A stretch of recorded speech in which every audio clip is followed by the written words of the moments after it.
Bonjour et bienvenue dans une nouvelle vidéo. Aujourd'hui je vous retrouve pour une vidéo un petit peu spéciale. Une vidéo un petit peu médicale, ça faisait longtemps que je n'avais pas fait une parce que si vous me suivez depuis un moment, j'ai fait des vidéos sur ma sleeve, j'ai fait des vidéos sur mes kystes sacro-coccygiens, j'ai fait des vidéos sur mon opération des yeux, voilà, j'ai fait quelques petites vidéos médicales. J'aurais fait une playlist médicale d'ailleurs, ça me fait penser à ça. Et du coup aujourd'hui je vous retrouve pour vous parler de ma sciatique parce que j'ai une sciatique depuis un an quasiment, à 2-3 jours près. Quand vous verrez cette vidéo ça fera un an que j'ai une sciatique. Et du coup je voulais vous expliquer cette année de sciatique un petit peu, quel médecin j'ai vu, tout ça, et peut-être que vous pourrez m'aiguiller dans certaines choses et peut-être que cette vidéo va vous aider aussi. Je sais que mes vidéos sur les soucis médicaux que j'ai pu faire, kyste sacro-coccygiens, tout ça, je sais que ça aide beaucoup de gens. Et du coup je me suis dit c'est l'occasion, vas-y fais cette vidéo sur la sciatique pour les 1 an de la sciatique. Vous parler un peu de mon parcours, de tous les examens médicaux que j'ai vus, de tous les spécialistes que j'ai vus et ce qu'il en est du coup actuellement. Donc voilà, si ça vous intéresse d'écouter mon histoire sur ma sciatique, eh bien restez avec moi.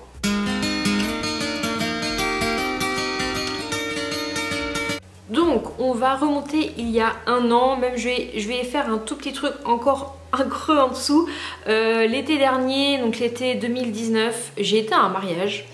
Je crois que vous avez déjà parlé de ce petit souci que j'avais eu. J'ai été à un mariage, donc j'étais effectivement en talons à ce moment-là et il y avait une cérémonie à la messe et du coup j'étais debout, assise. Donc voilà, le debout assis m'a franchement en 1 heure cassé le dos. Une barre dans le bas du dos. Alors il faut savoir que depuis que j'ai fait ma sleeve, j'ai eu des petits soucis au niveau du bas du dos en fait, régulièrement. Surtout quand je suis en position statique debout. Et voilà, je devais voir un ostéo, je n'avais pas vu. Si, j'avais vu une ostéopathe. Si, j'avais vu une ostéopathe. En début de cette année là justement, mais voilà, j'avais fait 2-3 séances et puis c'était tout. Et parce que du coup j'avais perdu beaucoup de poids, mon centre de gravité avait changé, mon corps était plus forcément en place, du coup voilà, bon, j'avais fait en 2019 alors que j'ai eu mes problèmes de dos genre depuis 2016, hein, mais c'était vraiment instantané, dire que j'avais mal sur le cou, si je restais allongée dans une position bizarre, j'avais mal en me relevant, mais ça passait très rapidement. Et là franchement du coup barre, ça m'a duré toute la soirée, j'avais du mal à me lever, à rester debout et ça m'a duré 1 semaine. Et ce qui fait que le mariage était le samedi, le lundi j'ai été voir le médecin je crois, le lundi ou le mardi. Et elle m'avait prescrit du coup bilan podologique chez un podologue, kiné et des médicaments, mais médicaments n'ont jamais rien fait. Donc j'avais été voir une kiné, donc j'ai fait quelques séances, mais franchement j'ai pas trouvé que ça m'aidait beaucoup. Elle avait fait des sortes de massages et tout, enfin voilà, et puis elle me posait une serviette chaude et puis basta, franchement. J'avais pas trop aimé l'approche. Donc j'avais fait les quelques séances et puis après j'avais arrêté. Et j'avais fait le podologue et là du coup elle m'avait dit qu'effectivement j'avais le centre de gravité qui tournait à gauche parce qu'apparemment d'après les tests que j'ai fait, mon talon droit de mon pied touche le sol mais très peu, ce qui fait que le poids se rétablit sur l'autre côté et donc je balance un petit peu comme ça. Elle l'a vu surtout quand je marchais et même quand je me mis sur son pad, on voyait les couleurs en fait, ça devait être rouge et c'était orange, c'était pas assez intensifié et le rouge était vraiment sur le côté gauche. Du coup depuis je porte des semelles orthopédiques et c'est vrai que ça a vraiment changé. D'ailleurs il faut que je les renouvelle parce que ça fait 1 an et quand j'étais à Disney le week-end dernier, au moment où je filme cette vidéo, j'ai eu mal au dos. Parce que à Disney on attend quand même assez régulièrement, debout sans vraiment beaucoup marcher et du coup ça m'a fait mal et voilà, je les avais pas changé parce que j'ai trouvé qu'au niveau de la forme ça allait, mais je pense qu'après cette situation effectivement vu que ça fait 1 an, il va falloir que je les change. Bon là on est en plein confinement donc ça va attendre, étant donné que vu que je reste à la maison je mets pas de chaussures donc du coup je les mets pas, mais voilà ça m'a vraiment aidé.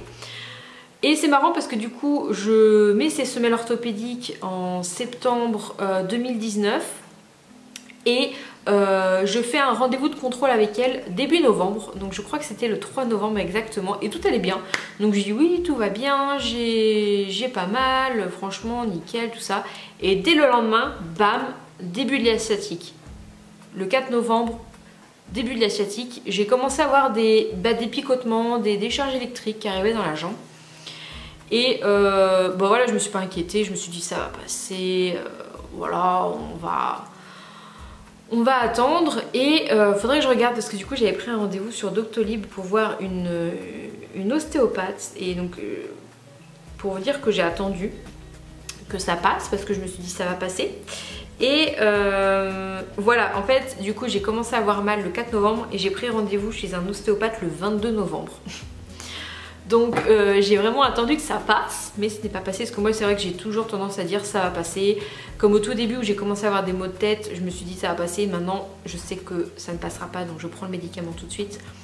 Mais voilà, et voilà, au bout de plusieurs jours, donc de 18 jours, je me suis dit, on va peut-être voir un ostéopathe. Donc j'ai pris rendez-vous chez un ostéopathe que j'avais jamais été voir. Enfin une ostéopathe en l'occurrence. Et donc j'avais été, et elle m'avait manipulée pendant... presque 1 heure je crois, et elle disait qu'effectivement j'étais bloquée de tout le côté, donc c'est ma cuisse à moi droite de mon côté, donc gauche quand on me regarde, voilà.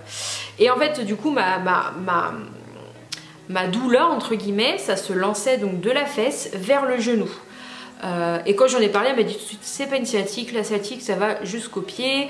Elle m'a dit que j'étais bloquée de tout le côté, que j'avais dû avoir un choc pendant mon enfance qui se révèle maintenant.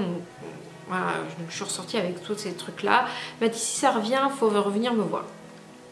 Donc évidemment ça m'a un petit peu soulagée sur le coup, mais dès le lendemain bah, c'était revenu quoi. Franchement j'avais encore mal. Donc là je me suis dit on va prendre rendez-vous chez le médecin. Donc j'ai pris rendez-vous chez mon médecin, que j'ai dû voir dans la semaine je crois. Parce que là le rendez-vous c'était un vendredi soir, donc j'ai dû la voir la semaine d'après. Donc je vais la voir, je lui dis qu'effectivement bah, j'ai mal tout ça. Et elle me dit bah c'est une sciatique, elle me fait les sciatiques. Elle m'a dit l'ostéopathe vous a dit des bêtises, la sciatique ça peut s'arrêter au genou, ça s'appelle une sciatique tronquée. Et du coup elle m'a prescrit des médicaments, voilà, donc c'était Doliprane avec un anti-inflammatoire je crois. C'était pas le kétoprophène, si c'était le kétoprophène je crois, parce que justement elle m'en avait prescrit un autre pour mon mal de dos et ça ne m'avait rien fait. Donc là elle m'avait prescrit kétoprophène et Doliprane et de nouveau des séances de kiné à faire entre guillemets à volonté, à l'appréciation du kiné en fonction de l'évolution. Donc et c'est marrant parce que du coup j'ai cessé d'avoir mal pendant 1 semaine et du coup j'ai pas pris rendez-vous chez le kiné parce que je me dis c'est bon en fait c'est parti. Les médicaments faisaient pas grand chose, hein. Ça s'est estompé parce qu'en plus j'avais appelé un kiné et il m'avait dit qu'il me rappellerait parce qu'ils n'avaient pas de place et qu'il me rappellerait quand ils auraient de la place. Et là j'ai cessé d'avoir mal donc je me suis dit bah, je vais pas le rappeler, j'ai plus mal et tout. Ma mère fait tu devrais quand même, t'as une ordonnance, profites-en quand même pour voir un kiné. Et elle m'a dit ça et le lendemain je fais de la route pour du terrain et là bam la douleur revient. Donc je me suis dit allez je vais rappeler. Donc j'ai rappelé, je crois que c'était début décembre, c'est ça. Et j'ai eu un rendez-vous que le premier rendez-vous, je crois que je l'ai eu que le 16 décembre, je me souviens. Je me souviens parce que ma cousine était chez moi, elle avait passé le week-end, j'avais posé une journée de congé le lundi pour être avec elle. Et du coup j'avais eu ce rendez-vous, donc j'avais changé du coup de la première kiné, j'avais été voir un autre kiné qui était à côté de chez moi. Et du coup j'ai été, et, voilà j'ai fait des séances de kiné. Vu que j'avais été en congé pour Noël, j'avais réussi à avoir le même kiné et en fait à partir de la rentrée début janvier mes horaires collaient plus avec ces créneaux et vu que c'était un groupe de kiné il m'a passé un de ses collègues entre guillemets, m'a transféré un de ses collègues, se passer ça fait un peu je te passe le sel. Il m'a transféré un de ses collègues et j'avais toujours mal hein. Et du coup j'ai fait du kiné je vais vous dire jusqu'après le confinement, donc jusqu'en mai. C'est ça, jusque fin mai, sachant qu'effectivement du coup il y a eu la pause du confinement, mais j'ai fait du kiné pendant presque 5 mois. Voilà, donc j'ai fait les séances de kiné genre 1 à 2 fois par semaine. Donc heureusement c'est remboursé par la sécu avec l'ordonnance parce que j'ai versé quelques petites centaines d'euros chez le kiné. En février, je crois, j'avais toujours mal. Voilà, j'avais toujours mal, donc je me suis dit je vais reprendre rendez-vous chez le médecin parce que ça faisait quand même depuis novembre que j'avais mal. Elle m'avait proposé de me mettre en arrêt, j'avais refusé. Maintenant je regrette un petit peu de ne pas avoir accepté, mais j'ai toujours refusé les arrêts en fait de travail. J'ai continué à bosser et franchement il y a des jours c'était vraiment pas possible quoi. Et en février j'ai vraiment eu très mal et cette fois-ci elle me l'a même pas proposé et je l'ai pas demandé non plus. Bon j'aurais dû demander parce que j'avais vraiment mal. Et donc là elle m'a redonné un traitement de médicaments, la même chose, même si ça fonctionnait pas trop. Et elle me prescrit cette fois-ci une IRM. Donc une IRM de toute la colonne vertébrale. Donc je prends rendez-vous et le rendez-vous tombe en avril. Donc c'était le 17 avril, donc en plein confinement. Bon à la base, vu que j'ai pris le rendez-vous en février, je ne savais pas qu'il allait y avoir le confinement. Mais voilà. Donc je continue mes séances de kiné jusqu'au mois de mars. Donc en attendant mon rendez-vous, le kiné me dit que c'est parce qu'effectivement j'ai perdu du poids, que du coup il faut que je me remuscle le dos. Pour lui à l'IRM on ne verrait strictement rien. Je crois que je vous en ai parlé parce que du coup j'avais fait ça me dit quelque chose, j'en ai parlé parce que je vous avais fait un vlog sur mon rendez-vous IRM justement. On arrive au confinement et genre à 2-3 jours de l'IRM au plein mois d'avril je fais une énorme crise de sciatique. Sachant que j'avais quasiment tous les jours mal en fait, ça me lançait tous les jours, mais voilà, c'était plutôt supportable. Mais là, une énorme crise qui fait que j'ai appelé ma mère en pleurant pour savoir si je pouvais pas aller à la pharmacie prendre des trucs plus puissants sans passer chez le médecin quoi, parce que franchement, la douleur était tellement là et ça me relançait aussi dans le bas du dos, plus dans la jambe, enfin j'en pouvais plus quoi, j'étais en larmes et donc j'ai essayé de contacter un ami à mes parents qui est médecin mais il me répondait pas, du coup tant pis, j'ai appelé mon médecin traitant et j'ai réussi à avoir un rendez-vous le jour même en fait, donc du coup j'y ai été. Et là elle a vu mon désespoir quoi, elle m'a dit bah oui je comprends, sachant que j'avais rendez-vous, je crois que c'était le mercredi ou le mardi, j'avais rendez-vous pour l'IRM. Le vendredi, heureusement du coup elle était maintenue pendant le confinement cette IRM, donc j'avais un petit peu peur. Et donc du coup je vais la voir et là elle me met du coup sous X-Prime, donc c'est de la morphine. Et donc j'ai pris le premier soir, ça m'a fait un petit peu quelque chose et après quand j'ai voulu reprendre ça ne m'a rien fait. Voilà, heureusement à ce moment-là du coup j'étais en chômage partiel, du coup je ne travaillais pas et heureusement parce que pendant une semaine j'étais dans le mal. Pendant une semaine j'étais coincée, j'ai été faire mes courses vraiment dans le mal parce que j'ai voulu y aller à l'ouverture exprès pour pouvoir rentrer dans le magasin très rapidement parce que je ne pouvais pas rester debout longtemps. Et j'ai douillé parce qu'il me fallait un truc pour m'accouder. Et en fait, à l'époque du premier confinement, les caddies étaient à l'intérieur du magasin. Donc quand on faisait la queue à l'extérieur, on n'avait pas le caddie encore. Et du coup, le fait de rester statique comme ça m'a cassé. Et j'ai l'impression franchement d'être une personne âgée en train de souffrir. La morphine ne me faisait rien du tout, ce qui fait que j'ai vite arrêté. Il m'avait mis un autre médicament en complément, je ne me souviens plus lequel, mais celui-là je l'ai pris jusqu'au bout du traitement. Enfin, on m'avait donné ça pendant moins de 2 semaines je crois. Oui c'est ça, 2 semaines, et de réduire la portion, je me souviens plus exactement du nom du médicament, mais j'avais pris ça et la morphine faisait rien, donc enfin le X-Prime faisait rien, donc du coup j'avais arrêté de le prendre, ça servait à rien. Arrive du coup l'IRM. Donc j'ai pas les images parce que c'est sur un CD, mais du coup j'ai le compte rendu. Donc je vous avais fait un vlog ce jour-là quand j'avais été faire mon IRM. Mais en gros, ils m'ont trouvé une discopathie dégénérative protrusive, donc entre L3 et L4. Pareil, du coup j'ai soi-disant des hernies entre L4 et L5, mais qui n'appuieraient pas. Et une autre protrusion, en fait c'est le disque qui est abîmé. Au lieu d'être un peu plus épais, il est plus fin, entre L5 et S1, et du coup j'ai aussi un œdème de la gaine radiculaire S1, voilà, si vous comprenez le blabla. Voilà en gros, donc je suis ressortie avec ça et en même temps j'étais contente qu'il y ait quelque chose que c'était pas dans ma tête. Mais en même temps je me suis dit merde, j'ai vraiment le dos en marmelade quoi. Du coup j'ai rappelé le médecin, ce qui m'a dit allez retournez voir votre médecin. Du coup je l'ai rappelé, j'y suis retournée le jour même. C'est l'avantage du confinement, il n'y avait pas beaucoup de rendez-vous médicaux, donc j'avais rendez-vous rapidement. Et là donc on a parlé. Entre temps j'avais eu le meilleur ami de mon père qui est médecin et qui m'avait dit t'aurais dû prendre un rendez-vous quand même chez un neurochirurgien parce que pour voir la vie tout ça. Donc du coup j'en parle au médecin, elle m'a dit oui, donc faut voir un rhumatologue. Parce qu'elle m'avait déjà parlé des infiltrations déjà en novembre. Mais bon, je lui dis, on va se calmer, en novembre, ça venait de commencer quoi. Donc voilà. Et du coup je parle du neurochirurgien. Elle me dit oui, pourquoi pas, faut aller consulter, avoir des avis quoi sur ce qu'ils vont en penser. Donc je prends rendez-vous et j'ai d'abord le rendez-vous chez le neurochirurgien. Donc j'ai été à Nantes parce qu'elle m'a pas donné de nom, mon médecin traitant. Du coup je vais voir quelqu'un à Nantes qui est assez réputé apparemment. Donc du coup je vais le voir en juin, c'est ça, mi-juin. Et donc il regarde les IRM, tout ça, et il m'a dit qu'effectivement, pour lui j'avais des hernies, qu'on pouvait opérer, mais qu'il fallait que je tente du coup de faire des infiltrations avant de voir si ça fonctionne, et si ça fonctionne pas, et ben de revenir vers lui pour une opération. Donc sachant que je voyais le rhumatologue la semaine d'après, j'allais savoir assez rapidement. Donc je vais voir un rhumatologue que m'avait conseillé du coup mon médecin traitant, pas très loin de chez moi. Donc déjà j'ai un rendez-vous entre midi et 2 alors que je travaillais, et genre j'ai pas eu une super bonne impression de ce professionnel. Je vais vous expliquer pourquoi. Donc déjà je suis arrivée et il y a à peine le compte rendu du médecin traitant. Il me dit qu'elle n'a pas fait les choses correctement, qu'on prescrit pas des médicaments pour cacher la misère, il ne fallait pas faire une IRM, ça sert à rien, les IRM c'est fait pour les opérations.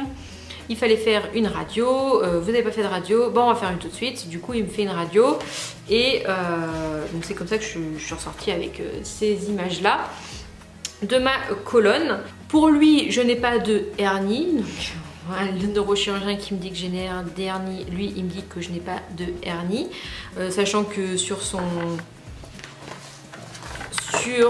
les images on voit pas trop plus que du coup les os, voilà.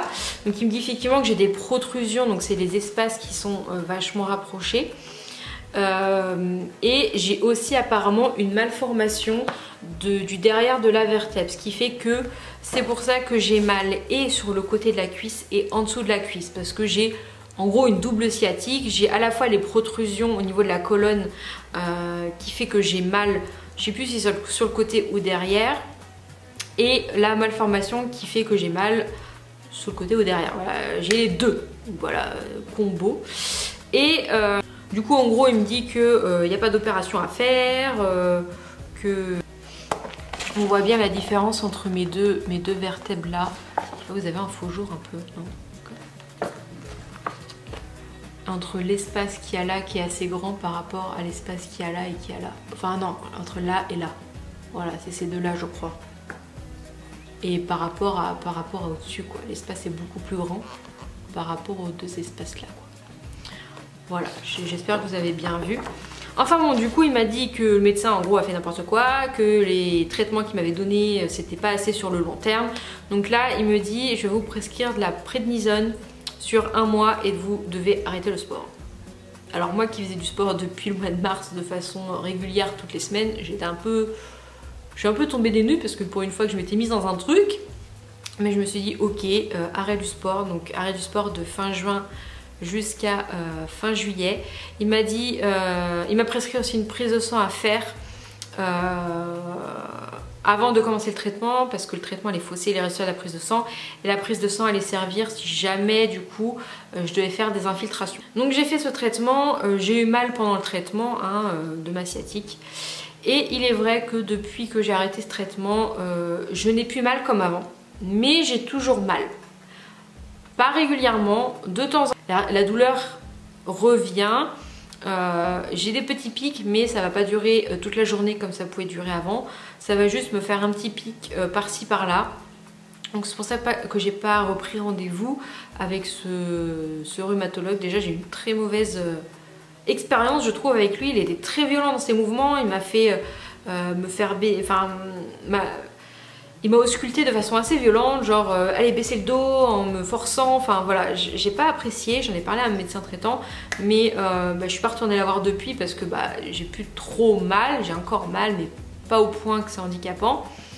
Je me dis peut-être que ça va revenir en force à un moment donné, pour l'instant je suis assez tranquille. Est-ce que c'est parce que je fais aussi pas mal de sport? Je ne sais pas. Est-ce que je devrais passer un jour par la case infiltration, opération? Je ne sais pas pour l'instant. J'en ai un peu marre de tout ça, ça a duré quasiment, plusieurs mois, de novembre à quasiment août, où j'étais sous les traitements, sous les attentes d'examen, quoi que ce soit, enfin voilà. Voilà, c'est pour ça que j'ai décidé de faire une pause et je me dis si jamais ça revient encore plus profondément et que ça me gêne, évidemment je retournerai consulter, mais pour l'instant on fait une pause un petit peu là-dedans. Ça ne me gêne pas pour le moment, on verra si jamais je suis réhandicapée. J'ai l'impression que c'est pas totalement fini. J'avais envie de dire mais pourquoi la malformation ne s'est pas pointée avant, vu que je l'ai depuis toujours, pourquoi je n'ai pas eu mal? Pourquoi mes disques sont abîmés, j'ai pas trop de réponses. Lui il me dit que c'est pas la perte de poids alors que les autres me disent que c'est la perte de poids. Je suis un petit peu perdue, voilà. Donc on est aujourd'hui, l'heure où je filme cette vidéo, on est le 1er novembre. Donc je n'ai pas de réponse forcément à toutes mes questions sur ma sciatique. Elle est toujours un petit peu là, un peu plus en silence. Est-ce qu'elle va se remontrer? Je ne sais pas. On verra bien, le temps me le dira. Donc voilà pour mon histoire de ma sciatique, vidéo qui dure 26 minutes. Voilà, mais bon, je pense qu'il fallait ce qu'il fallait. Au moins je vous ai fait un peu tout le récit. Donc voilà, j'espère que cette vidéo vous aura plu. N'hésitez pas à partager votre histoire dans les commentaires, si vous avez eu les mêmes soucis que moi. Voilà, n'hésitez pas. Si vous avez trouvé des solutions, si vous êtes venu à faire une opération parce que vous aviez une hernie. Enfin voilà. J'espère que cette vidéo vous aura plu et on se retrouve la semaine prochaine pour une nouvelle vidéo. À bientôt.